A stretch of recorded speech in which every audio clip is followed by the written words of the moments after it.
হাতে আমল নামা পেয়ে যাবে। আবার ওই উম্মতকে ফুটবলের মতো শট দিয়ে জাহান্নামে ফেলাইয়া দেওয়া হবে। আল্লাহু আকবার। হাসানুরা বলো না। আলোচনা শেষ। মানুষ এটা আপনারা হাতে নিয়েছেন, আপনি তখনই বুঝছি যে কালেকশন করতে হবে। এটা আপনি হাতে দিলেন কেন? আমি তো রয়েছে মোরাকাবার হালতে। প্রতি যেমন আল্লাহ পরকালে তোমার প্রতি তেমন কথা কয় না। তুমি দুনিয়াতে আল্লাহর মানো নাই, পরকালে আল্লাহ তোমার মানবে না। তুমি দুনিয়াতে আল্লাহরে ডাকো নাই, পরকালে আল্লাহ তোমার ডাকের সাড়া দিবে না। তুমি দুনিয়াতে আল্লাহ তোমার 5 বার প্রতিদিন মাইকের আযান দিয়া দিয়া ডাকছে নামাজে, তুমি অ্যাবাউট করছো, দূরে সরায়া দিয়েছো, হাজিরা দাও নাই। কিয়ামতে তুমি জাহান্নামের সামনে দাঁড়ায়া কোটি কোটি বার দিল ভেঙে চিল্লায়া চিল্লায়া আল্লাহরে ডাকবা, আল্লাহ তোমার ডাকে সাড়া দিবে না। আল্লাহ বলবে, গোলাম তোর 60 বছর হায়াত ধরে ধরে ডাকছি, তোর 70 বছর হায়াত ধরে ধরে ডাকছি, তোর 40 বছরের হায়াত ধরে ধরে ডাকছি। তোর দলের নেতা রাত 3টায় ডাক দিলে শীতের মধ্যে দৌড়ায় গেছো, দিনের সব কাজ ফেলায়া নেতার ডাকে সাড়া দিয়েছ। আর আমি আল্লাহ প্রতিদিন তোরে 5 বার একদিনও বাদ দেই নাই। ফজরে ডাকছি, হাজিরা দেও নাই, বেজার হই নাই। জোহরে আবার ডাকছি, হাজিরা দেও নাই, বেজার হই নাই। আসরে আবার ডাকছি। আমি ফিকির করছি, আমার গোলাম যদি একবার আমার ডাকে সাড়া দেয়, আমার গোলাম যদি একবার আমার ডাকে সাড়া দিয়া সেজদা দিয়া কেন্দে দেয়, আমার গোলাম যদি আমার ডাকে একবার সাড়া দিয়া আমার কাছে মাপ চায়। 40, 50, 60, 70 বছর ধরে ডাকছি, তুমি ডাকে সাড়া দাও নাই। গোলাম আজ পরকাল, আজ পরকাল, আজকে পরীক্ষা নেওয়ার জায়গা না, রেজাল্ট দেওয়ার জায়গা। আজকে তুই আমারে কোটি বার ডাক দিবি, আমি তোর ডাকে সাড়া দেব না। যা, তোর নামে আমি জাহান্নামের ফয়সালা করে দিলাম, তুই চলে যা। যা, তুই চলে যা, যা, তুই চলে যা। হে যুবক, তুমি কার মায়া লাগায়া হায়াত নষ্ট করতেছো ভাই? তুমি কার মহাব্বতে হায়াত নষ্ট করতেছো ভাই? তুমি কি আল্লাহর ঘোষণা শোনো নাই? আল্লাহ রাব্বুল আলামিন ঘোষণা দিয়ে দিয়েছে, আমি কোন বান্দাকে আমার ভালোবাসা দেই, আমি কোন বান্দাকে আমার ভালোবাসা দেই। আল্লাহ নিজে ঘোষণা দেয়, আমি কোন বান্দাকে আমার ভালোবাসা দেই। আমি ডাক্তার, ইঞ্জিনিয়াররে আমার ভালোবাসা দেই না, আমি দুনিয়ার সাধারণ কাউরে আমার ভালোবাসা দেয় না। আল্লাহর নবী কয়, আমার দুনিয়ায় যারা আমার নবীর রং চঙের জীবন করবে, আমার নবীর সাহাবীদের সুরত সিরত ওয়ালা জীবন করবে, সে যে হোক না কেন, আমি আল্লাহ তারই আমার ভালোবাসা দেই। সুবহানাল্লাহ কন, আমি তারই আমার ভালোবাসা দেই। আল্লাহ রাব্বুল আলামিন কোরআনুল কারীমের মধ্যে নিজের ভালোবাসার কথা বলতেছেন। যুবক রে, আল্লাহর ভালোবাসা নেওয়া লাগবে। কার কাছে যাবি? ও জগতে তো তোর মাও নাই, বাবাও নাই, নাই নাই নাই। পরকালের হায়াতে আমার মালিক ছাড়া আপন কেউ নাই। আমার মালিক কুরআনুল কারীমের মধ্যে বলেন, কুল ইন কুনতুম তুহিব্বুনাল্লাহ। এ গোলাম, ও নবীজি, আপনি আপনার উম্মতকে মহাব্বতে বলে দেন, আপনার উম্মত যদি আমি আল্লাহরে চাই, আমি আল্লাহর মহাব্বতের তালাশি হয়ে যায়, আপনি বলে দেন ফাত্তাবিউনি, আমি নবীকে অনুসরণ করো, আমি নবীর মতো হয়ে যাও। ইউহিব্বুকুমুল্লাহ, চাওয়া লাগবে না, দরখাস্ত লাগবে না। আমি নবীর সিরত সুরত, চেহারা সুরত, সংসার, পরিবার, পরিজন, লেখাপড়া, শিক্ষা দীক্ষা, ব্যবসা বাণিজ্য, চাকুরি বাকুরি, আমি নবী আমার সাহাবীদের নমুনায় হইলে চাওয়া ছাড়াই অটোমেটিক আল্লাহ তোমারে ভালোবাসবে। আওয়াজ দিয়া কোন সুবহানাল্লাহ। এ আমার যুবক ভাইয়ের আয়োজক, আজকের যুব সমাজ, তুমি কার সঙ্গে মহাব্বত জমাইছো? তুমি তোমার বিবেককে প্রশ্ন করে দেখো, তুমি কার সঙ্গে মহাব্বত জমাইছো? তুমি কার সঙ্গে ভালোবাসা শুরু করছো? কার ভালোবাসা তোমার দিলের মধ্যে নিয়ে তুমি কবরে রওনা করছো? কই তোমার চুলের মধ্যে তাকাইলে তো নবীর চুলের মতো মনে হয় না। কই তোমার পোশাকের মধ্যে তাকাইলে তো নবীর পোশাকের মতো মনে হয় না। কই তোমার চেহারার মধ্যে তাকাইলে তো নবীর চেহারার মতো মনে হয় না। কই তোমার শিক্ষার মধ্যে নবীওয়ালা শিক্ষা না, নাই? কই তোমার বিবি বাল বাচ্চার মধ্যে নবীওয়ালা সুরত সিরত নাই? এ দোস্ত বন্ধুরা, আজকে তুমি সামান্য একটা নাপাক নায়ক নায়িকার পাগল হইছো। আজকে তুমি সামান্য আল্লাহ চিরস্থায়ী জাহান্নামী কাফের মুশরিক মেসি নেইমারের ভক্ত হইছো। আরে গাধার দলেরা, চিরস্থায়ী কাফেরকে অনুসরণ করা যদি তোমার মধ্যে এত ভালো লাগে, তাইলে যারা আল্লাহর রাসূলকে অনুসরণ করে তাদের দিলের মধ্যে আল্লাহর রাসূলের মহব্বত কেমন হইতে পারে? কথা কন, কথা কন, কথা কন। এ দোস্ত বন্ধুরা, এই জন্য সফলতা কি ব্যর্থতা কি এটাই আমরা বুঝি না। কথা কন না কেন? এটাই তো বোঝেন না। আমি তো মনে করি এদেশের যুব সমাজ আধা পাগল না ফুল পাগল। আমি এটা মনে করি, আপনারা আমার কথা কষ্ট নিয়েন না। আমি মনে করি এদেশের শিক্ষিত যুব সমাজ আধা পাগল না ফুল পাগল। ফুল পাগল না হইলে কেউ অনন্তকালের হায়াত ছেড়ে দুনিয়ার ঘোড়ার ডিমের হায়াত তালাশ করে নাকি? কথা বলেন না কেন? কেউ কি দুনিয়ার সামান্য হায়াতে আল্লাহর নবীর কলিজা আঘাত করে? কেউ কি দুনিয়ার সামান্য হায়াতের চুলগুলো বান্দরের মতো রাখিয়া নিজেকে মডেলের আলতা মডার্ন মনে করে? কেউ কি দুনিয়াতে খ্রিস্টানদের, ইহুদি খ্রিস্টানদের পোশাক জিন্সের প্যান্ট কোটটাই পরে নিজেকে আধুনিক মনে করে? আমি মনে করি এরা সর্বোচ্চ বড় মাপের গাধা, সর্বোচ্চ বড় মাপের বেয়াদব, সর্বোচ্চ বড় মাপের বলদ। কথা বলেন ঠিক কিনা? কষ্ট নিয়েন না আমার কথায়। মুসলিম যুবক কেমন হয়? মুসলিম যুবকের চেহারার দিকে তাকাইলে মনে হবে আরে এ তো মুহাম্মাদের উম্মত, আরে এ তো হযরত আলীর বংশ, এ তো হযরত ওসমানের বংশ, আরে এ তো হযরত আবু বকর সিদ্দিক, হযরত ওমরের বংশের মানুষ। কি কথা? তাদের চেহারার দিকে তাকাইলে কাফেরেরা ভয়ে প্রসাব করে দিবে। তাদের আমল আখলাকের দিকে তাকাইলে মুশরিকেরা থরথর করে কাঁপতে থাকবে। তাদের আদর্শের দিকে তাকাইলে আল্লাহ ইসলামের সৈনিক মনে হবে তাকে। আর এই কাফের মুশরিকের মতো জীবন বানাইছে, এখন তার পূজার মণ্ডপে পূজায় যাইতে ভালো লাগে, এখন তার খ্রিস্টানদের কাছে যাইতে ভালো লাগে, এখন তার বিভিন্ন হিন্দু রীতিনীতি পালনে ভালো লাগে, কিন্তু ইসলামিক কোনো কাজ তার কাছে ভালো লাগে না। কতটুকু ধ্বংসের দিকে চলে গেছে এদেশের মুসলিম যুব সমাজ। কথা বলেন না কেন? 31st নাইট পালন করে সারা রাত জেগে জেগে, আর হায়াতের মধ্যে রাতের শেষ রাতে 2 রাকাত তাহাজ্জুদ তার নসিবে হয় না। সারা রাত জেগে সিনেমার পরে সিনেমা আপডেট কোনটা আসতেছে সেটার খবর রাখতে পারে, সেটা সারা রাত জেগে না দেখলে তার ঘুম ধরে না। আর প্রতিদিন 5 ওয়াক্ত নামাজ দিয়ে 5, 10, 50 মিনিট হাজিরা দেওয়ার সময় সে পায় না। বলেন যুব সমাজ দিয়া কিয়ামতে আল্লাহর হবে কি? যুবক, তুমি নিজেকে প্রশ্ন করো, তোমার এই যৌবন দিয়ে আল্লাহর লাভ হইল কি? তোমার তো পাগল বানানোই আল্লাহর ভালো ছিল। তোমার তো মেধাহীন এক পাগল বানানোই আল্লাহর ভালো ছিল। পাগলের তো কোনো গুনাহ সওয়াব নাই। পাগলামো করলে আল্লাহ কইতো বান্দা তুই পাগল, তোরে মাফ করে দিলাম। তুই তো পাগল না, তুই তো পাগল না, কেন আমার কথা শুনো না? আল্লাহ বলবে তুই তো পাগল না, কেন আমার কথা শুনো, কেন আমারে তুই মানলি না? তোর বাড়ির পাশে এক গরিব মানুষের ছেলে আলেম হইয়া যদি আমারে মানতে পারে, তোর বাড়ির পাশে এক রিকশাওয়ালা ভ্যানওয়ালার ছেলে হাফেজ হইয়া যদি আমারে মানতে পারে, তোর বাড়ির পাশে অসহায় কৃষক চরমনার মুরিদ হইয়া যদি নিজেকে সুন্নতের রঙে সাজাইতে পারে, তাবলীগের সাথী হইয়া যদি নিজেকে আল্লাহর রাসূলের সুরত সিরতে সাজাইতে পারে, ও তো মূর্খ ছিল, গরিব ছিল, তবু রাসূলের আদর্শ ছাড়ে নাই। আর তুই তো চালাক ছিলি, শিক্ষিত ছিলি, তারপরেও কেন তুই রাসূলের আদর্শ ধরতে পারো নাই? আজকে তোরে আমি ছাড়বো, আজকে তোরে আমি ছাড়বো না। হে বান্দা, আমি তো তোরে খাওয়াইছি, আমি তো তোরে পড়াইছি, আমি তো তোরে কত সুন্দর চোখ দিছি, আমি তো তোরে কত সুন্দর নাক কান মুখ দিছি, কথা বলার যোগ্যতা দিছি। হে বান্দা, তুই কি দেখিস নাই তোর বাড়ির পাশে তোর মতোই চেহারা ছিল, কথা বলতে পারতো না, তোর মতোই চেহারা ছিল, পাগল ছিল, মাথা ঠিক ছিল না। বান্দা, আমি তোরে সব দিলাম, তুই আমারে চিনলি না, তুই আমারে চিনলি না, তুই আমারে চিনলি না। অদস্ত বন্ধুরা, এই জন্য মুসলমানদের অহংকার হলো আল্লাহর নবীর সুরতে সিরতে। কথা কন ঠিক কিনা?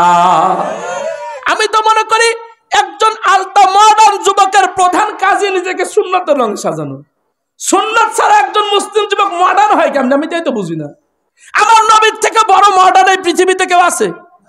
হ্যাঁ না কিছু বলতে হবে? আমার নবীর থেকে ডিজিটাল এই দুনিয়াতে কেউ আছে? আমার নবীর থেকে সুন্দর সারা দুনিয়ার সব সুন্দর এক জায়গা করলেও আমার নবীর চিটে ফুটা এক সৌন্দর্যের সমপরিমাণ হবে না। কথা বলেন না কেন? আমার নবী মাথায় টুপি দিয়া যদি বিশ্ব সুন্দর হয়, আমার নবী যদি মুখে দাড়ি দিয়া বিশ্ব সুন্দর হয়, আমার নবীর সাহাবীরা যদি লম্বা জামা গায়ে দিয়া বিশ্ব সুন্দরের তকমা পায়, জান্নাতের ঘোষণা পায়, আর তুমি নিজে দাড়ি কেটে চুলগুলো এদিক ওদিকে এক ফাড়া এদিকে এক ফাড়া, তোমার মতো ইচ্ছা স্বাধীন পোশাক পরিচ্ছদ পরে তুমি নিজেকে আলতা মডার্ন মনে করো না, তুমি নিজেকে সর্বোচ্চ গাধা বানায় রাখছো। তুমি নিজেকে সবচেয়ে গাধা বানায় রাখছো। তুমি সুন্নতের মায়া বোঝো নাই।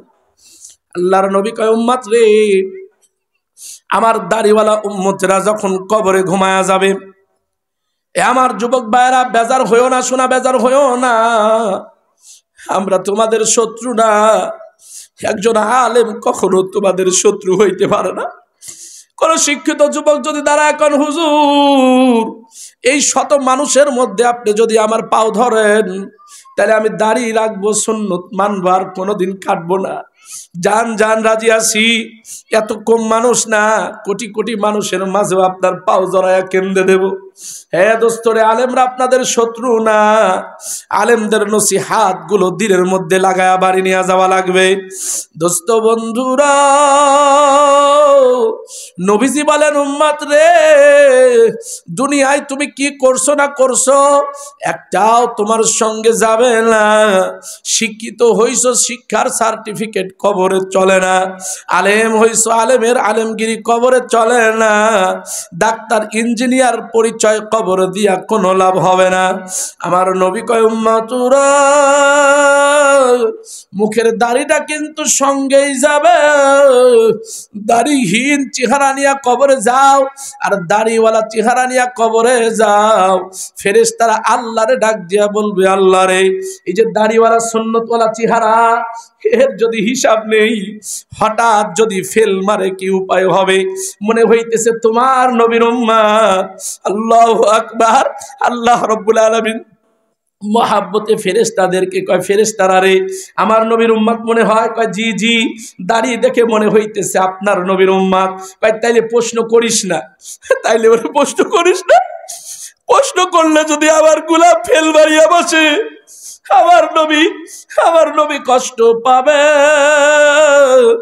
আমার নবীর উম্মতরে জাহান্নামে ফেলায় আমিও কষ্ট পাবো। দরকার নাই, প্রশ্ন করিস না। আমার নবীর উম্মতের মুখ ভর্তি দাড়ি আমার নবীর সাহাবীদের সঙ্গে মিলে গেছে।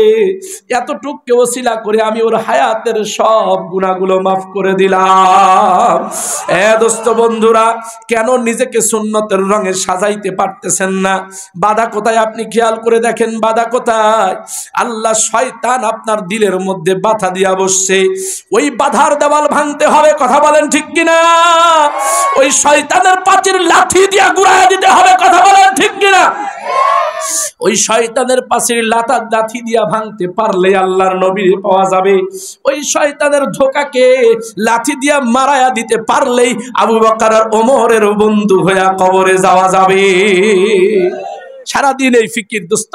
হায়াতটা ওয়ান ওয়ে রাস্তা, একমুখী রাস্তা। তুমি মনে কইরো না হায়াত আবার কোনোদিন ঘুরে ফিরে আসবে। তুমি মনে কইরো না যুবক হইছো আবার শিশু বয়স ফিরে আসবে। ও বুড়া, তুমি মনে কইরো না তুমি আবার কোনোদিন যৌবনে পা দিবা। কোনোদিন সম্ভব না। হায়াত ওয়ান ওয়ে রাস্তা, একমুখী রাস্তা। গাড়ি শুধু যায় ফিরে আসে না, যায় ফিরে আসে না, যায় ফিরে আসে। আমারও দাড়ি পাকন ধরছে। কয়দিন আগেও যুবক ছিলাম, কয়দিন আগে বিয়ে শাদী করছি। কিছুদিন যাইতে না যাইতে আল্লাহ হায়াত দিলে দাড়িগুলো সাদা হয়ে যাবে। এই তসলিম ভাই, ওর মুখে আমি এত দাড়ি পাকা দেখি নাই। গতবার এসে 1 বছরের ব্যবধানে আল্লাহ কালার চেঞ্জ করে দিয়েছে। একদিন হবে 5 বছর পর দেখা হইলে সব সাদা হয়ে গেছে। দোস্ত, হায়াত ওয়ান ওয়ে রাস্তা, কোনোদিন ফিরে আসে না, কোনোদিন ফিরে আসে না। তুমি যে যাইতেছো কবরের দিকেই যাইতেছো, তুমি যে যাইতেছো আখিরাতের দিকেই যাইতেছো, তুমি যে যাইতেছো আল্লাহর দিকেই যাইতেছো। তাহলে তুমি তো আল্লাহর দিকে যাইতেছো, কেন আল্লাহরে ছেড়ে দিয়া ডানে বামে শয়তানকে জড়ায়া ধরতেছো? কেন আল্লাহরে ছেড়ে দিয়া ডানে বামে তুমি শয়তানের পরামর্শ নিচ্ছ? এখান থেকেই বাঁচতে হবে, এখান থেকেই বাঁচতে হবে। হযরতে রাবিয়া বসরি রহমাতুল্লাহি আলাইহা, অল্প সময় শেষ করে দেব। রাবিয়া বসরি রহমাতুল্লাহি আলাইহা উনার জামানার এক শ্রেষ্ঠ বুজুর্গ মহিলা ছিলেন।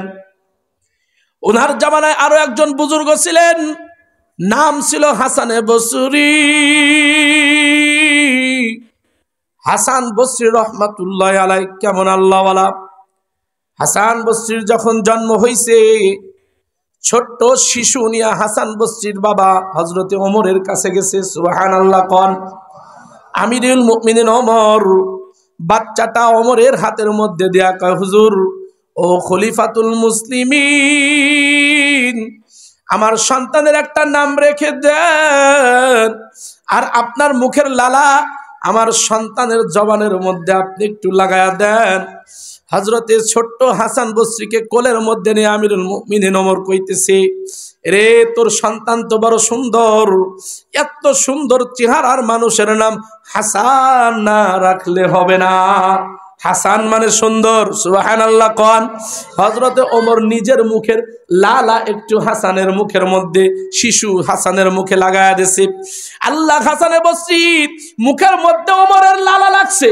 এ হাসান তার হায়াতের মধ্যে যত মানুষকে জবান দিয়া দাওয়াত দিয়েছে, আল্লাহ তাআলা ওমরের লালার বরকতে হাসানে বসরির জবানের মধ্যে এত মায়ার দরদ দিয়েছিলেন যে আল্লাহ দাওয়াত দেওয়ার সঙ্গে সঙ্গে আল্লাহ হাসানের দাওয়াতটা গোলামের কান দিয়া কলিজায় পৌঁছায়া ইমানদার বানায়া দিতেন। বলেন সুবহানাল্লাহ। হাসান বসরি রহমাতুল্লাহি আলাইহি একদিন হাজার হাজার ছাত্র নিয়ে বসে বসে হাদিস পড়াইতেছেন। জামানার শ্রেষ্ঠ আলেম ছাত্রদের সামনে হাদিস পড়াইতেছেন। এমন অবস্থায় কে যেন এসে একটা চিঠি দেয়া গেছে। হযরতে হাসান বসরি চিঠিটা হাতের মধ্যে নিয়ে হাউমাউ করে কান্না শুরু করছে। চিঠি পড়ে আর কান্দা। ছাত্ররা আশ্চর্য হয়ে গেছে। আল্লাহু আকবার, হুজুর একটু আগেই তো আপনি আমাদের সঙ্গে কত হাসি খুশি ছিলেন, এখন আবার কেন কান্দেন? হাসান বসরি রহমাতুল্লাহি আলাইহি কয়, বাবারা আমি রাবেয়া বসরির কাছে একখানা চিঠি লিখছিলাম। আমি রাবেয়াকে চিঠি লিখছিলাম, রাবেয়া তুমি যদি রাজি থাকো আল্লাহ আমি তোমারে বিবাহ করব, তুমি রাজি হইলে আমি হাসান তোমারে বিবাহ করব। এ দোস্ত বন্ধুরা, আল্লাহু আকবার। হাসান চোখের পানি ফেলায় কান্দে। ছাত্রদেরকে জিজ্ঞাসা করে, আল্লাহ তোমরা কি আমার চিঠি শুনবা নাকি? আমি কেন কান্দি তোমরা শুনবা নাকি? ছাত্ররা কয়, হুজুর বলেন বলেন আপনি কি চিঠি পড়ে এমন কাঁদতেছেন? হাসান বসরি রাবেয়ার চিঠি পড়া শুরু করছে। এরে আমার ছাত্ররা, রাবেয়াকে আমি বিবাহের প্রস্তাব দেয়া চিঠি পাঠাইলাম, আর রাবেয়া আমার চিঠির জবাবে এমন এক কথা লেখছে, আল্লাহ চিঠির জবাব পড়ে আমি চোখের পানি ধরে রাখতে পারি নাই। এরে আমার পর্দানিশীন মা বোনেরা, নসিহাতটা খাস করে আপনাদের জন্য দিলের কানে শোনেন। আপনারাও তো কবরে যাবেন। কোন ধোঁকায় পড়ে আজকে বেহায়াপনার পাগল হইলেন? কোন ধোঁকায় পড়ে আজকে নিজের ইজ্জত আবরু পুরুষের সামনে আল্লাহ প্রদর্শনী করে দিলেন, বেপর্দা হয়ে গেলেন? দেখেন না রাবেয়া বসরি রহমাতুল্লাহি আলাইহা কি বলে। হাসান বসরি কান্দে আর কয়, ছাত্ররা রে, রাবেয়া আমার চিঠির জবাবে একটা জবাব, চারটা জবাব লেখছে। রাবেয়া লেখছে, হাসানুরা তোমার স্বামী হিসাবে পাইলে রাবেয়ার কপাল, তোমার মতো বুজুর্গ আল্লাহওয়ালাকে রাবেয়া স্বামী হিসাবে পাইলে রাবেয়ার বড় খুশনসিব। কিন্তু হাসান রে, রাবেয়া তার হায়াতে চারটা প্রশ্নের উত্তর এখনো মিলাইতে পারে নাই। রে হাসান, এই চারটা প্রশ্নের উত্তর রাবেয়া না মিলানোর কারণে রাবেয়ার জিন্দেগিটা কেমন জানো আল্লাহ শুকনা শুকনা হয়ে গেছে। রাবেয়ার হায়াতে মজা নাই। হাসান রে, তুমি কি আমার হায়াতের চারটা প্রশ্নের উত্তর দিতে পারবা? রে হাসান, এক নম্বরে তুমি কি বলতে পারবা নাকি রাবেয়া ঈমান নিয়া কবরে যাবে কি যাবে না? রাবেয়া ঈমান নিয়া কবরে যাইতে পারবে কি পারবে না? আল্লাহু আকবার। হাসানুরা তুমি কি শোনো নাই, আল্লাহর নবীর কোন উম্মত যদি বেঈমান হইয়া কবরে যায়, ওই কবরে আমার মাওলা দাও দাও করিয়া জাহান্নামের আগুন লাগা দিবে। আল্লাহু আকবার। ওই কবরে একটা, দুইটা না 99টা বিষাক্ত সাপ হাজির হয়ে যাবে। রে হাসান, রাবেয়া এখনো জানে না ইমান নিয়া কবরে যাইতে পারবে কি পারবে না? এ হাসান, তুমি কি বলতে পারবানি রাবিয়া যখন কবরে ঘুমাবে? এ যুবক ভাইরা, পাও ধরে ধরলাম, মহাব্বতে শোনো, নিজের হায়াতের আমলনামা মিলাই আজকে বাড়ি যাবা। 30-40 বছর, 20-30-60-70 মিলাইছো, হায়াতের আমলনামা মিলাই আজকে বাড়ি যাবা। হতে পারে আজ রাতে তোমার আমার হায়াত শেষ, হতে পারে বাড়ি থেকে 200 কিলোমিটার পাড়ি দিয়ে এখানে আসছি, বাড়ি যাওয়া আমার আর হবে না। আহা মহাব্বতে শোনো, চক্ষুটা বন্ধ করে মাথা নিচু করে দিলের কানে শুনে গুনার কথা স্মরণ করে দুফুটা চোখের পানি ফেলায় কাঁদো, আল্লাহরে ডাক দেয়া কও, মালিক রা, গুনাহগার বানায়া আমারে কবরে নিও না। হে আল্লাহর বান্দা বান্দিরা, রে হাসান, রাবিয়া যখন কবরে ঘুমাবে, রাবিয়ার সামনে তো মুনকার নাকির হাজির হবে, সওয়াল জবাব করবে। হাসান রে, রাবিয়া রে, কেউ বলতে পারে না রাবিয়া কবরে গিয়া ওই সওয়ালের জবাব দিতে পারবে কিনা। হাসান রে, তুমি তো জানো আল্লাহর নবীর যেই উম্মত কবরের সওয়ালের জবাব পারবে না, আল্লাহ ওই কবরের মধ্যে আল্লাহ সাপ বিচ্ছুর বাসা বানায়া দেবে। আল্লাহ ওই কবরে আবার মালিক দাম দাম করিয়া জাহান্নামের আগুন লাগা দিবে। আল্লাহু আকবার। হাসান রাবিয়া এখনো জানে না। রে হাসান, তুমি কি বলতে পারবানি কিয়ামতের ময়দানে যখন সবাই দাঁড়া যাবে, রাবেয়াও দাঁড়াবে, মিজানের পাল্লার সামনে রাবেয়াও দাঁড়া যাবে। আল্লাহ তো আমল নামা দেওয়া শুরু করবে, কারো ডান হাতে দিবে, কারো বা বাম হাতে দিবে। রে হাসান, তুমি কি শোনো নাই আল্লাহর নবী বলছেন, আমার যেই উম্মত বাম হাতে আমল নামা পেয়ে যাবে, আবার ওই উম্মতকে ফুটবলের মতো শট দিয়ে জাহান্নামে ফেলাইয়া দেওয়া হবে। আল্লাহু আকবার। হাসানুরা বলো না। আলোচনা শেষ।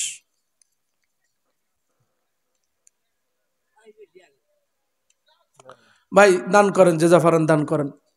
কি দান তুলে লাগবে বলেন? হালকা পাতলা যে যা পারেন দান। আলোচনা শেষ, দোয়া হবে এখনই ইনশাআল্লাহ। যে যা পারেন আল্লাহর রাস্তায় একটু দান সদকা করেন। মাহফিলের খরচ খান্তি যেহেতু আছে, তো অল্প স্বল্প দান করেন। বুঝবান মানুষ, অবুঝ হইলে সমস্যা। কথা বুঝেন নাই? আমি হয়েছি মুরা কাবার হালাতে আমার চিঠি দেয়, ঘোড়ার ডিম দেয়, আমি বুঝি না কালেকশন করতে হবে। আমি নতুন মানুষ, এটা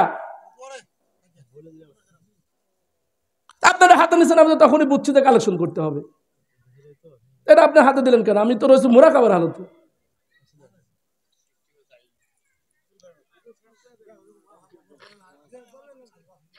এই জোশ আর আসে, আমাদের বয়ানের হালাত ভিন্ন, বুঝবান মানুষ।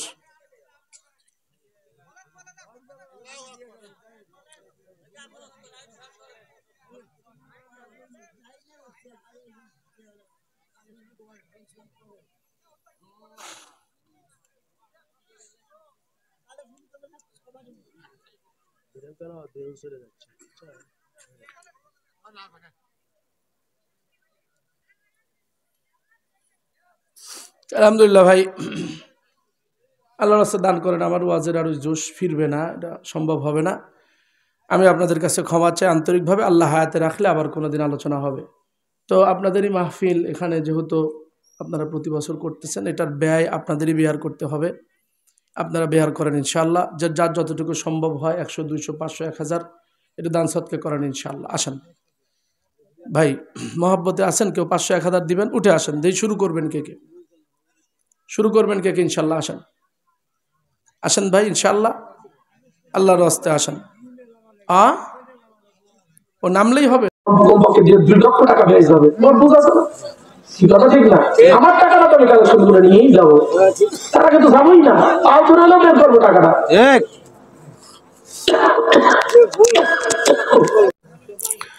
আলহামদুলিল্লাহ, আপনাদের এই আয়োজনটা যুগ যুগ ধরে থাক, অনন্তকাল চলতে থাকুক। বিশেষ করে যে যুব সমাজ কষ্ট করে মেহনত করে এত সুন্দর আয়োজন, আলহামদুলিল্লাহ। হক উলামা ইকরাম দাওয়াত দিয়েছেন, সব দেখলাম হক উলামা ইকরাম, আলহামদুলিল্লাহ। এই যুব সমাজদেরকে আল্লাহ তাআলা মাফ করে দিক। আর দোয়া করে দেব অল্প সময়ের মধ্যেই। একটু নেন, ওটা কি কয় জানো, ওই ব্যাগ বা চাদর নিয়ে ওঠেন। যুব সমাজ কয়েকজন ওঠেন তো ভাই, প্রত্যেকে পকেটে হাত দেন ইনশাআল্লাহ, আল্লাহর হস্তে যে যতটুকু পারেন ইনশাআল্লাহ। বিশাল এই মাহফিলের সোয়াব ফজিলত আল্লাহ তাআলা হায়াতে দিবে ইনশাআল্লাহ। এবং 19, 20, 21শে ফেব্রুয়ারি ঐতিহাসিক চরমনার ফাল্গুনের মাহফিলের দাওয়াত থাকলো। আল্লাহ রাব্বুল আলামিন আমাদের সবাইকে এদেশে ইসলামী হুকুমত কায়েম, ইসলামের জন্য চেষ্টা মেহনত করার তৌফিক দান করেন। সকলে বলি আমিন।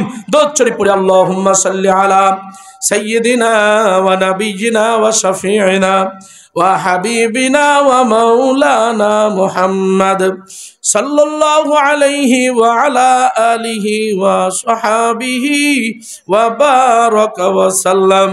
আস্তাগফিরুল্লাহাল্লাযী লা ইলাহা ইল্লা হুয়াল হাইয়ুল কাইয়্যুম ওয়া আতুবু ইলাইহি লা হাওলা ওয়া লা কুওয়াতা ইল্লা বিল্লাহিল আলিয়্যিল আযীম। আল্লাহুম্মা আমিন। পর্দানিসের মেয়ে লোকেরা হাত দুখানা উঠাও, গুনার কথা স্মরণ করে দুফুটা চোখের পানি ফেলায়া কান্দরে মা। কান্না যদি নাই আসে মনকে বুঝাও রে মন। একদিন নতুন বউ হইয়া ঘরে ঢুকলি, কত মানুষ শরবত খাওয়াইলো, কত মানুষ পাখা দ্বারা বাতাস করলো। আবার এমন একটা দিন আসবে আল্লাহ কাফনের কাপড় গায়ে দিয়া লাশ হইয়া বাহির হবি, কেউ তো খবর নিবে না। ও মালিক, আপনার কুদরতি নজরে তাকায় দেখেন, রাত গভীর হয়ে গেছে মালিকরা। গভীর রাতে হযরত উলামা একরামের জবানে নসিহত শুনে শেষ মুহূর্তে এলাকার মুরব্বী যুব সমাজ তালিবে ইলম উলামা একরামদেরকে নিয়ে, আল্লাহ পর্দানিসীন মা বোনদেরকে নিয়ে, গুনার বোঝা মাথায় নিয়ে আপনার কিছু নাফরমান গোলাম আপনার রহমতের দরজায় হাত তুলছি। আল্লাহ আল্লাহ এই ভিক্ষুকদের ফিরাইয়া দিয়েন না। আল্লাহ এই ভিক্ষুকদেরকে ফিরাইয়া দিয়েন না। ও রব্বুল আলামিন, আপনি যদি মনে করেন এই কয়টা বান্দা বান্দিকে মাফ করলে আপনার রাজত্ব কমে যাবে, তাই দরকার নাই বাবা। আপনি যদি মনে করেন এই কয়টা বান্দা বান্দিকে মাফ করলে আপনার সম্মান কমে যাবে, তাহলে দরকার নাই রে মাওলা। আল্লাহ আপনি যদি মনে করেন না আবার এই কয়টা বান্দা বান্দি মাফ করলে আবার কিছুই হবে না, আল্লাহ আপনি মাফ না করলে আমাদের বড় ক্ষতি হয়ে যাবে। রব্বুল আলামিন, আপনি আমাদের মাফ না করিয়া পারবেন না। ও মালিক, আপনি আমাদের হায়াতের গুনাহ খাতাগুলো মাফ করে দেন। আল্লাহ জানি না কোন সন্তান আজকে মা হারায় আপনার রহমতের দরজায় হাত তুলছে। মালিক রে, জানি না কোন সন্তান বাবা হারাইছে, মায়ের থেকে দরদি এই জমিনে কেউ নাই। রাত বিরাত মাহফিল করে বাড়ি ফিরি, মা না থাকলে বিবিরে কতবার ডাক দেই, বিবির ঘুম ভাঙে না। মা থাকলে ডাকাও লাগে না, গাড়ির আওয়াজ শুনে মা জানানি আগেই দরজা খুলিয়া দাঁড়াইয়া যায়। কাছে গিয়া কয়ে, মা গো এত রাত হইছে ঘুমাও নাই। মা জানানি ভাঙ্গা ভাঙ্গা গলায় চোখের কোনায় পানি নিয়ে কয়, বাবা তুমি বাড়ির বাহিরে থাকলে ঘুম ধরে না। রব্বুল আলামিন, আপনি আমাদের আব্বা আম্মা যাদের কবরে আযাব মাফ করে দেন, কবরকে জান্নাতের বাগান বানায়া দেন আল্লাহ। আর রব্বুল আলামিন, দাদা দাদি নানা নানি আপনজন যাদেরকে হারাইছি আপনি মাফ করে দেন। আর রব্বুল আলামিন, খাস করে এলাকার এক যুবক মারা গেল, আল্লাহ এ যুবকের কবরের আযাব আপনি মাফ করে দিয়েন আল্লাহ। কবরটাকে জান্নাতের বাগান বানায়া দিয়েন মালিক। জাহান্নামের আযাব দিয়েন না আল্লাহ। আপনজনদের ধৈর্য ধারণের তৌফিক দান করে দিয়েন আল্লাহ। বান্দা বিদায় নেওয়ার কারণে পরিবারে বরকত আরো বাড়ায়া দিয়েন আল্লাহ। আর রব্বুল আলামিন আমরা অনেকে অসুস্থ শেফা দিয়া দেন, অনেকে অভাবে আপনি অভাব মোচন করে দেন আল্লাহ। অনেকে ঋণগ্রস্ত ঋণ আদার তৌফিক দিয়া দেন। আর রব্বুল আলামিন খাস করে আপনি যুবক ভাইদেরকে কবুল করে নেন। আজকের এই মাহফিলকে আল্লাহ আপনি আমাদের হেদায়েতের ওসিলা বানায়া দেন। আর রব্বুল আলামিন যা আলোচনা হয়েছে আপনি আমাদের প্রত্যেক জীবনে আমল করার তৌফিক দান করে দেন। আর রব্বুল আলামিন বুড়া বাবারা হাত তুলছে, পর্দা নিশিন আমার মা বোনেরাও হাত তুলছে, জানি না কার দিলে কোন ব্যথা গো মালিক, জানি না কার কি চাহাত চাহিদা। আল্লাহ আপনি সবার সব জরুরত প্রয়োজন গুলোকে কবুল করে নেন আল্লাহ। আল্লাহ যে যুবকরা অর্থ দিয়া শ্রম দিয়া বুদ্ধি পরামর্শ দিয়ে এত সুন্দর খাটাখাটনি করে আয়োজন করলো, আল্লাহ আজকের আয়োজনে বরকত দেন, আগামী কালকের আয়োজন আরো সুন্দর হয়। বড় বড় ওলামা হযরত আসবে, তাদের কথাই বরকত দিয়া এই এলাকার সমস্ত যুবক বৃদ্ধদেরকে আপনি পরহেজগারি জীবন নসিব করে দিয়েন আল্লাহ। রব্বির হামহুমা কামা রব্বায়ানি সগীরা। আর রব্বুল আলামিন খাস করে বাংলার জমিনকে আপনি কবুল করে নেন। আর কোন জালিমকে আমাদের মাথার উপরে চাপায়া দিয়েন না আল্লাহ। আর কোন আল্লাহ চাঁদাবাজ লুণ্ঠনকারীকে আমাদের মাথায় চাপায়া দিয়েন না আল্লাহ। আর রব্বুল আলামিন আল্লাহ ন্যায় পরায়ণ ইনসাফগার খোদা ভীরু আল্লাহ ভীরু। আর রব্বুল আলামিন গরিবের হক বুঝে দিবে আল্লাহ। বিধবা নারীর বাড়ি গিয়া রাতের অন্ধকারে আটার বস্তা পৌঁছায়া দিবে এমন তাকওয়াওয়ালা ইখলাসওয়ালা শাসক বাংলার জমিনে আপনি দিয়া দেন আল্লাহ। পিসাব চরমনাই সহ দেশের জন্য যারা মেহনত করতেছে, ইসলামের জন্য, মানবতার জন্য আল্লাহ, তাদের সঙ্গে শরীক হয়ে আমাদেরকেও দেশ জাতি ইসলাম গঠনের জন্য মেহনতের তৌফিক দান করে দেন। রব্বির হামহুমা কামা রব্বায়ানি সগীরা। হাসবুনাল্লাহু ওয়া নি'মাল ওয়াকিল, নি'মাল মাওলা ওয়া নি'মান নাসির। সাল্লাল্লাহু তাআলা আলা খায়রি খালকিহি মুহাম্মাদিন ওয়া আলা আলিহি ওয়া আসহাবিহি আজমাইন ওয়ারহামনা মাআহুম। আমিন আমিন বিরহমাতিকা ইয়া আরহামার রাহিমিন। দোয়া চাই, দোয়া করে আমার কথায় কষ্ট পাইলে আমি ক্ষমা চাই। আসসালামু আলাইকুম ওয়া রাহমাতুল্লাহি।